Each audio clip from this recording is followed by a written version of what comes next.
अच्छा एक चीज मुझे बताओ, एडवोकेट के अंदर अपना एक अलग ही जुनून होता है कि हम तो पुलिस वालों की सुनते नहीं है। पुलिस वालों का एक अलग ही होता है, उनको एडवोकेट को देख करके गुस्सा सा आता है, ऐसा फील होता है कभी? हमारी कोई ऐसी शत्रुता नहीं है। Behave yourself and get out. ये मेरा प्रिंसिस है। Get out, get out, I said get out. अगर कोई राइडर या बाइकर कोई पुलिस वाले की वीडियो बनाता है और उसका फेस शो करता है, तो क्या वो लीगली वायलेशन? लीगली वायलेशन बिल्कुल नहीं है। आप फेस और नेम प्लेट दोनों ही है, ये बिल्कुल भी वायलेशन नहीं है। ऑनलाइन चलेगा डिजी लॉकर की? नहीं चलेगा। ये नाम दिखा दो। ओए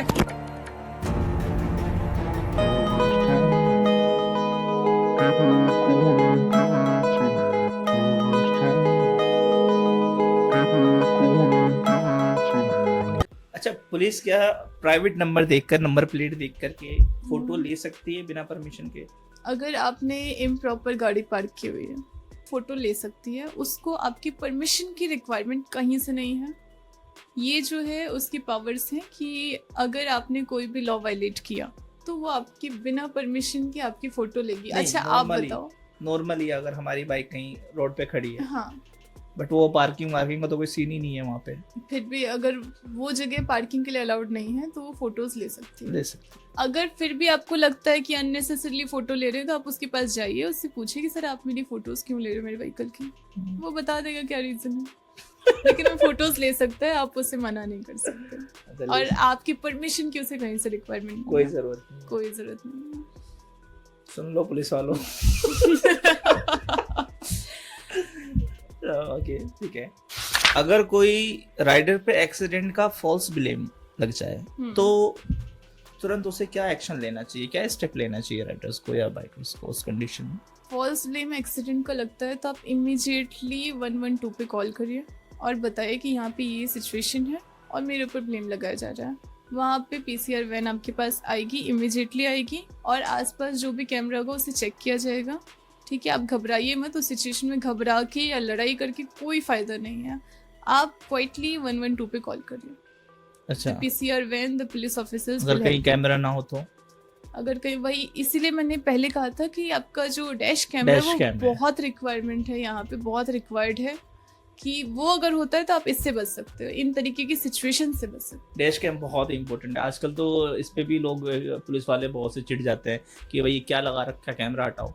नहीं, वो आपका लीगल राइट है, आप लगा सकते हो कहीं से भी। वो इनवैलिड नहीं है, अनलॉफुल नहीं है और कोई डैमेज नहीं करता है आपके चलाने में गाड़ी को, ना सामने वाले को कोई डैमेज करता है।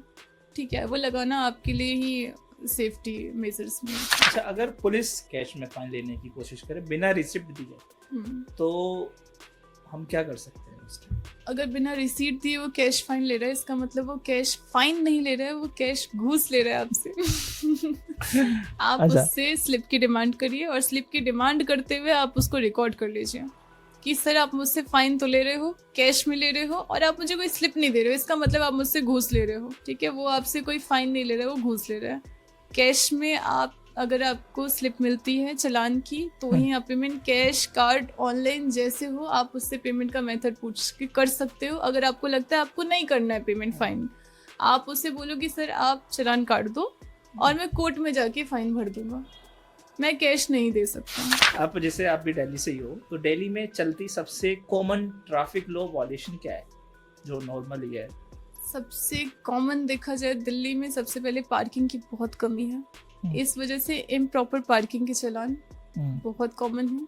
नहीं, वायलेशन क्या है? वायलेशंस, इम्प्रॉपर पार्किंग के वायलेशंस बहुत कॉमन है। ओवर स्पीडिंग के वायलेशंस बहुत कॉमन है। लोग लेट निकल रहे हैं और बहुत सारे लोग लेट निकल रहे हैं, सबको जल्दी जाना है, वो जिगजैग ड्राइव करके और चाह रहे कि बस मैं पहुंच जाऊं, मुझे कोई मतलब नहीं है कि यहाँ पे क्या स्पीड लिमिट दे रखी है 40 से 50, मैं तो 60 पे चलाऊंगा, मेरा बॉस मुझे मारेगा। ओवर स्पीड बहुत होता है, इम्प्रॉपर पार्किंग बहुत होता है, रेड लाइट जंपिंग बहुत होता है। लोग देखते कि भाई रेड लाइट तो है लेकिन आसपास कोई नहीं निकल सकता हूँ, वो ये नहीं देख रहे कि उनका चालान कट रहा है, वो जो लॉ को वायलेट कर रहे हैं और वायलेटर्स के फॉर्म में आ रहे हैं। तो भाई बचो इससे यार, काहे को पैसा देना वहाँ पे। हमारे जो फरीदाबाद के जो वो ट्रैफिक ताऊ आए तो उन्होंने कहा था कि चालान ना कटवाओ, जो हम्म। पैसा है ना उसको कुछ घर में लाके खाओ। बिल्कुल। और एक और चीज़ है कि दुर्घटना से देर भली हम हर जगह पढ़ते हैं। हम्म। 1-2 मिनट रुक जाओ यार। अच्छा, ऑनलाइन चालान चेक करने का और पेमेंट का सेफ मेथड क्या है, कुछ पता है? ऑनलाइन चालान चेक करने का और पेमेंट करने के तो बहुत सारे साइट्स आपको मिल जाएंगे, लेकिन सबसे सेफ है वर्चुअल कोर्ट। अच्छा, वर्चुअल कोड। वर्चुअल कोर्ट पे आप अपने चालान चेक कर सकते हैं, अपने नोटिस चेक कर सकते हैं। अच्छा, 2 चालान, एक तो चालान होते हैं और एक कैमरे का जो होता है वो नोटिस में आता है। कई बार ऐसा होता है कि हम चालान पे कर रहे हैं फिर भी चालान दिख रहा है, तो वो नोटिस है। अच्छा, तो आपको नोटिस भी चेक करने होते हैं, चालान भी चेक करने होते हैं, और आप वहीं पे कर सकते हो। आप अपना चालान नंबर डालोगे और जो जैसे आपके फ़ोन पे OTP आएगा जो रजिस्टर्ड नंबर है उस व्हीकल पे, उस पे OTP आएगा, OTP डालिए, पेमेंट करिए, 1-2 मिनट रुक जाइए, बैक मत करना, ठीक है, 1-2 मिनट वेट करिए, आपका पे हो जाएगा और आपके पास प्रिंट का ऑप्शन आ जाएगा जो आपने चालान पे किया, चालान नंबर के साथ आ जाएगा, इस चालान पे इतने अमाउंट की पेमेंट हो चुकी है। अच्छा, अगर कोई राइडर अपनी बाइक किसी को देता है और चालान उसके नाम पे लगता है, तो उसका रिस्पॉन्सिबल कौन होगा? कॉज जो जिसको दे रहे चलाने के लिए वो पर्सन रिस्पॉन्सिबल होगा, क्योंकि आप किसको दे रहे हो चलाने के लिए ये पुलिस वाले नहीं आएंगे चेक करने, ये तो आपको चेक करना है कि उसके पास उसे चलाना आता है नहीं आता है, उसके पास लाइसेंस है, ड्राइविंग लाइसेंस है, RC है कि नहीं है। ठीक है, मान लो आप मेरी बाइक लेके चले गए, हाँ, ठीक है, आपने चालान करवा दिया, तो उसका रिस्पॉन्सिबल कौन है? उसके रिस्पॉन्सिबल आप भी हैं, मैं भी हूँ, आप ज्यादा हैं, क्योंकि आपने ये चेक नहीं किया कि मैडम को चलाना आता है कि नहीं आता है, आपने मुझे अपनी बाइक दे दी और मैंने जाके कहीं ठोक दी। अगर आपका इंश्योरेंस फेल है तो आप जिम्मेदार हो, अगर आपका पोल्यूशन फेल है आप जिम्मेदार। इसके अलावा अगर कुछ भी है तो राइडर जिम्मेदार है, उसके लिए आपको चेक करना पड़ता है कि उसको चलाना आता है नहीं आता, उसके पास लाइसेंस है नहीं है, उसके बाद आप किसी को दें, अदरवाइज मत दें। और ये जो चालान है दोनों के नाम से आता है, राइडर और ओनर दोनों के नाम से चालान आता है। अगर तो व्हीकल पे दोनों को करना होता है, एक को करना होता है? जब आप कोर्ट में जाते हैं पे तो एक ही को करना होता है, दूसरा जो है अल्टीमेटली जैसे आप कंडन कर देते हैं, माफ कर देते हैं, लेकिन चालान जो है दोनों के नाम से आता है। और इसमें भी लोगों को कंफ्यूजन होती है। I am spitting the facts कि जैसे आपका पोल्यूशन फेल्ड है, ठीक है, आपका 10,000 का चालान आया, लेकिन चला कोई और रहा था, और जनाब आपके नाम से भी चालान आ चुका है, और जो उस टाइम चला रहा था उसके नाम से भी चालान आ चुका है। आपको 2 चालान देखेंगे 10,000 के, दैट इज ऑफ 20,000। उसे जब आप पे करने के लिए किसी थर्ड पर्सन को इन्वॉल्व करते हैं, जैसे कि आजकल Car24 और इस तरीके की कई सारे ऐप्स हैं कि साइट्स हैं जो आपको कहते हैं कि मैं आपको चालान पे करके दूंगा, और कई वकील भी, I am so sorry to tell you that, अपनी बात भूल जाते हैं। नहीं, अपनी बात नहीं कई वकील से, नॉट आई एम, ओके। सो वो क्या कहते हैं कि आपके 20,000 के चालान है, आप मुझे 20,000 दो और मैं आपको चालान डिस्पोज ऑफ करके देता हूँ। उस सिचुएशन में आपको ये जानना ज़रूरी है कि आपका चालान सिर्फ एक ही पर्सन का कटेगा, जिससे आप दूसरा चालान माफ़ कर देते हैं, ठीक है, आपका 10,000 का ही चालान है। That's good. नंबर प्लेट का जो फॉन्ट होता है कई बार कुछ स्टाइलिश लगा लेते हैं, तो क्या चालान उस पे भी है? नंबर प्लेट के फॉन्ट पे चालान है, ठीक है, आप उस पर कुछ भी, कोई टूटा हुआ है या कुछ भी है, आप उसे रिपेयर करिए, आप ऐसे नहीं चला सकते, आप उस पर चालान है। अच्छा, क्या स्टेट के हिसाब से ट्रैफिक रूल चेंज होता है? नहीं, MV एक्ट जो है वो पूरे इंडिया में लगा हुआ है, और पूरे इंडिया में सेम एक ही MV एक्ट चल रहा है। ओके, MV मतलब मोटर व्हीकल एक्ट। ओके, ठीक है, तो इसमें किसी, हाँ, स्टेट का ये है कि अगर जैसे कुछ चालान यहाँ पे 1,000 के हैं, कुछ स्टेट के पास ये पावर है कि वो चालान 500 रुपए में कर सकती है, 1,000 है तो 500 में कर सकती है, बट ऐसा नहीं कि 1,000 है तो 1,500 में कर दे, कम कर सकती है, ज्यादा नहीं कर सकती, बट वो कॉस्ट इम्पोज पे ही कुछ कर सकते हैं। अदरवाइज जो एक्ट है, जो सेक्शंस हैं, वो सारे स्टेट में सेम है, एक ही MV एक्ट सारे इंडिया में लगा हुआ है। अच्छा, अगर किसी सिटी का पुलिस ऑफिसर दूसरे स्टेट के राइडर का चालान कर सकती है? बिल्कुल कर सकती है। आप दिल्ली में तो बहुत अच्छे से चला रहे हैं गाड़ी, और जैसे आप पंजाब में गए तो आप बदमाश बन गए कि अब तो मैं ओवर स्पीड चलाऊंगा, तो वहाँ की जो पुलिस है आपका चालान कर देगी, इररिस्पेक्टिव ऑफ द फैक्ट कि आप दिल्ली के राइडर हो। तो आप जिस भी स्टेट में जा रहे हैं, प्लीज़ ट्रैफिक रूल्स का पालन करें, वायलेट ना करें। अच्छा, कई बार जैसे हमें पुलिस रोकती है, ठीक है, चेकिंग के लिए कुछ भी ऐसा, तो क्या किसी फीमेल राइडर के केस में फीमेल कांस्टेबल का होना जरूरी है ड्यूरिंग द चेकिंग? ऐसी ज़रूरत नहीं है, क्योंकि चेकिंग आपकी फिजिकली नहीं हो रही है, चेकिंग आपके डॉक्यूमेंट्स की हो रही है। तो उस सिचुएशन नहीं, में कई बार रोकते हैं, कई बार बेगी सामानों वगैरह चेक भी करते हैं ऐसे। हाँ नहीं, तो उसमें वुमेन कांस्टेबल की होने की रिक्वायरमेंट नहीं है। वो फिजिकली आपको आपकी बॉडी पार्ट्स को टच बॉडी नहीं पार्ट करेंगे। तो बॉडी पार्ट्स जहाँ टच होते हैं वहाँ पे वुमेन कांस्टेबल की जरूरत है। अदरवाइज लॉ के लिए, एमवी एक्ट के लिए वुमेन और मैन दोनों सेम है, दोनों पे सेम सेक्शन लगेगा और सेम तरीके से दोनों से बातचीत की जाएगी। अगर आपने कहीं कुछ वायलेशन किया है तो सेम तरीके से फाइन इम्पोज होगा। आजकल सोशल मीडिया पे पुलिस की हिरासमेंट की वीडियोस वायरल हो रही है, ठीक है, क्या उनमें लोग अपनी सेफ्टी के लिए रिकॉर्ड कर सकते हैं उसको? बिल्कुल रिकॉर्ड कर सकते हैं, ये आपका राइट है। अगर आपको कोई भी हेरेस कर रहा है, कोई भी पर्सन हो, चाहे वो पुलिस ऑफिशियल हो, किसी भी ऊंची से ऊंचे पोस्ट पे हो, आप इंडिया के सिटीजन हो और बीइंग अ सिटीजन आपको कोई भी हेरेस नहीं कर सकता है। आपके पास फंडामेंटल राइट्स हैं और उस राइट्स के तहत आप इंडिया में बहुत फ्रीली रह सकते हो। तो इवन नॉट ओनली इंडियन, अगर कोई फॉरेनर भी हमारे कंट्री में आ रहा है और यहाँ राइड कर रहे हैं तो उसे हेरेस करने का किसी के पास राइट नहीं है। अगर कोई पुलिस वाला आपको हेरेस करे, आप उसे रिकॉर्ड करिए और उसके अगेंस्ट आप कंप्लेंट करिए। कैसे कर सकते हैं कंप्लेंट? कंप्लेंट करने के लिए जैसे कोई ट्रैफिक वाला आपको हेरेस कर रहा है तो डीसीपी ट्रैफिक पुलिस का साइट है ऑनलाइन, आप उस साइट पे जाइए, अपनी कंप्लेंट वहाँ पे मेल कीजिए, उनकी मेल आईडी भी है, और आप अगेन वो 112 पे कॉल करके वहाँ से मांग सकते हैं, वहाँ पे जाके कंप्लेंट कर सकते हैं कि सर इस रैंक का ये पुलिस वाला है, इसने मेरे साथ ऐसे बदतमीजी की है, ठीक है। बाकी तो आप डीसीपी ट्रैफिक पुलिस के पास जाके कंप्लेंट कर सकते हैं। अच्छा, एक्सीडेंट होने के बाद तुरंत एफआईआर लिखाना जरूरी है क्या? अगर एक्सीडेंट हो जाता है आप इमीडिएटली एफआईआर लिखवाइए without any delay, immediately FIR. सबसे पहले तो एमएलसी, अगर आपको चोट लगी है आप एमएलसी करवाओ। पीसीआर कॉल करने की कंडीशन में हो तो आप पीसीआर कॉल करो, 112 करो, नहीं तो आपको हॉस्पिटल लेके जाया जाएगा, एमएलसी होगा। जैसे आप होश में आते हैं आप सबसे पहले कॉल करके पुलिस को बुलाइए। अगर आप जाने की कंडीशन में आप थाने जाके एफआईआर करवाइए without any delay. Police FIR लिखने से मना कर दे तो राइडर या बाइकर्स उस टाइम पे क्या करें? आप एक कंप्लेंट दीजिए, उसकी डीडी एंट्री करवा लीजिए। उस कंप्लेंट को आप स्पीड पोस्ट भी कर सकते हैं। कंप्लेंट लिखिए और पुलिस स्टेशन का एड्रेस डाल के उसको स्पीड पोस्ट कर दीजिए और उसका जो आपके पास एक स्लिप आता है वो रख लीजिए। ट्रैक आईडी होता है, वो ट्रैक आईडी आप रख लीजिए कि आपका स्पीड पोस्ट पहुंच चुका है थाने में। आप पहले एसएचओ को दीजिए, उसके बाद आप एसीपी डीसीपी सबको दीजिए। अगर विद इन 2 और 3 वीक्स कोई एक्शन नहीं हो रहा है, आप कोर्ट आइए, हम बैठे, हम हेल्प करेंगे आपकी। अच्छा, क्या वुमेन्स राइडर्स के लिए कोई स्पेशली लीगल प्रोटेक्शन अवेलेबल है क्या?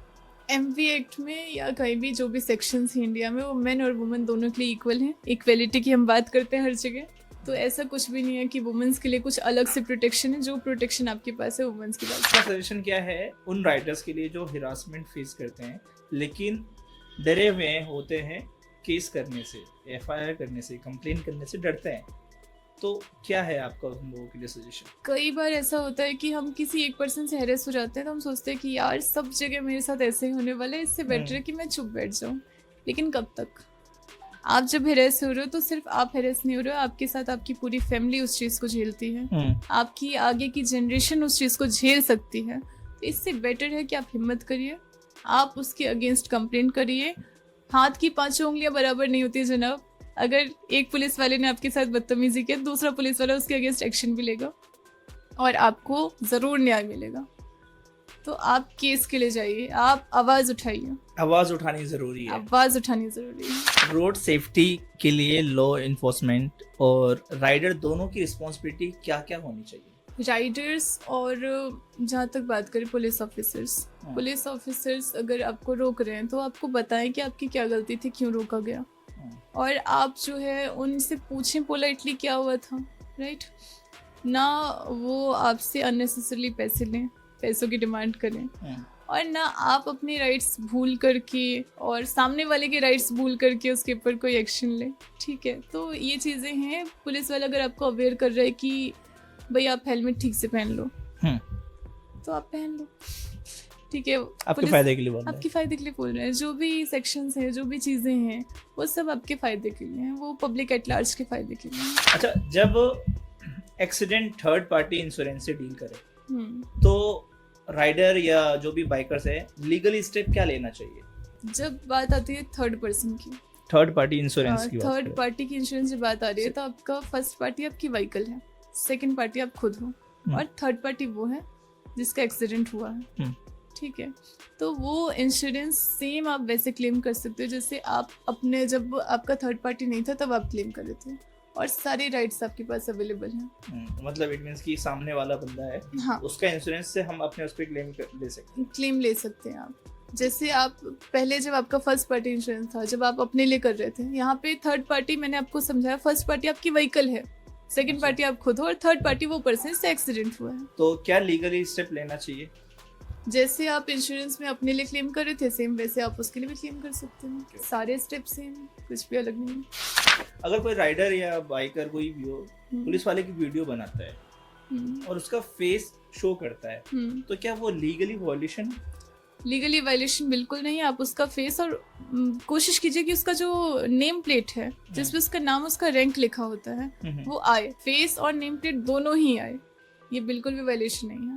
तो क्या आपको लगता है कि रोड सेफ्टी और कैंपेनिंग्स में लीगल एजुकेशंस भी इंक्लूड करनी चाहिए? लीगल अवेयरनेस जो भी है आपके रोड सेफ्टी के रिगार्डिंग, वो सबको पता होनी चाहिए। कई बार ऐसा होता है हम व्हीकल खरीदते हैं, हमें बुकलेट मिलती है कि भाई इसे पढ़ लेना, और हम अपनी बिजी जिंदगी में से पढ़ नहीं पाते हैं। तो देखे भी नहीं है कि क्या है फोटोज देखते हैं कि कैसे कैसी लगी, हम खुश होते हैं हमने कार खरीदी आज और चलो दोस्तों पार्टी करेंगे वो बुक पता नहीं कब कहाँ दब के रह जाती है।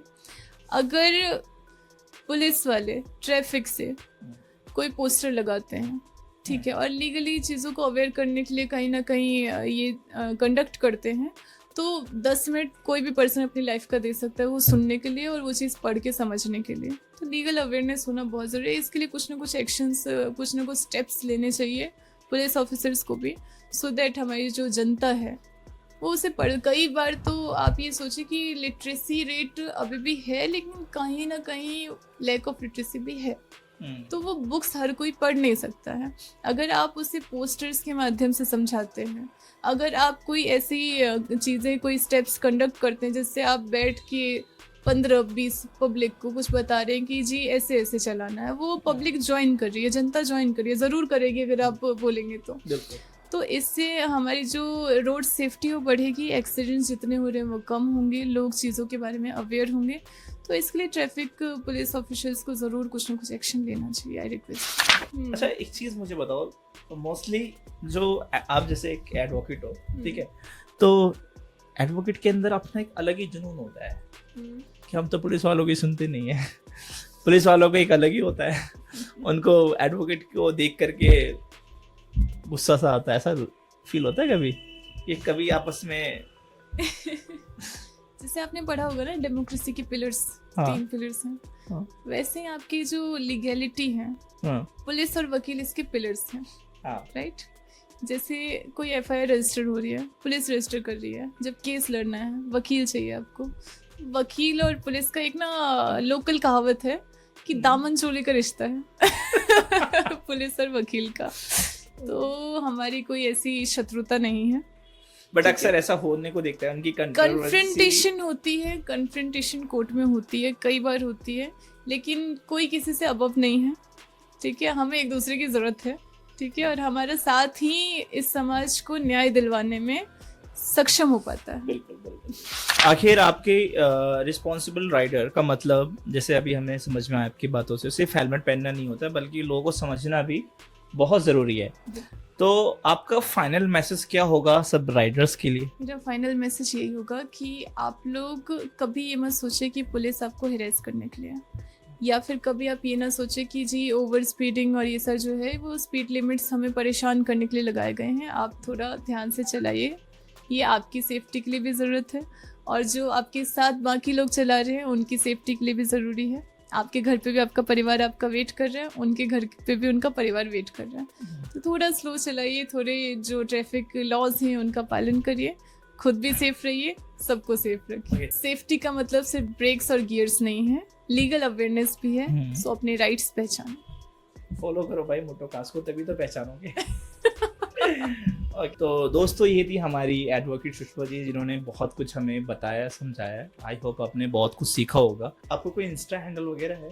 हाँ। अगर कोई हमारे व्यूअर्स डायरेक्टली कुछ आपसे कंसर्न करना चाहे तो वो कैसे कांटेक्ट कर सकते हैं फॉर आपसे? श्योर एडवोकेट सुषमा चौधरी करके मेरा इंस्टाग्राम हैंडल है, आप वहाँ पे आइए, अपना सवाल रखिए और मैं पूरी कोशिश करूंगी जितना हो सके आपकी मदद करने। ओके, तो सुषमा जी से आप जुड़े रहे। अगर आपको कुछ भी ऐसा होता है दिल्ली एनसीआर में, कहीं पे भी ऑल ओवर इंडिया में, तो इनसे आप मिल सकते हैं, ठीक है।